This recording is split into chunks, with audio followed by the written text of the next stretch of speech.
We're on week 2 of our habit series. We heard this last Sunday about studying the Bible, studying Jesus.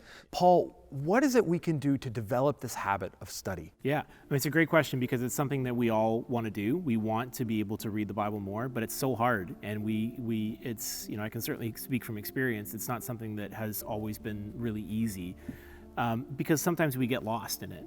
And I would say that there are 3 simple things that we can do to develop this habit. Number 1, we need to slow down. We need to find some space. We need to clear a place for us to actually connect with God and spend time in His Word. And I think we can do life sort of at a flyby, but I don't think that studying the Bible is something that we can kind of multitask ourselves into. It's got to be a moment where we stop and pause. The second thing is that we need to bring questions. Ask the really hard things that are going on in our life. Oftentimes, when we bring questions to the text, we find that we have answers to things that surprise us. Sometimes they come from surprising places. And so for me, I think it's really important that we actually come to the text with questions and with life and with all of these things so that we're reading the Bible in light of what's going on in our own lives. And then number 3, and perhaps most importantly, would be learn Jesus.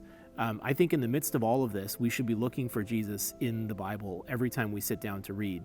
I mean, frankly, we are called Christians. That is Christ followers. And so to me, this idea of following Jesus is something that we have to really add into our study of the Bible. And perhaps for some of you, it may just be adding reading the Gospels onto your regular habit.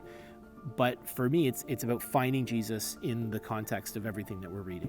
Yeah, that's great. So pausing, asking questions, and learning Jesus.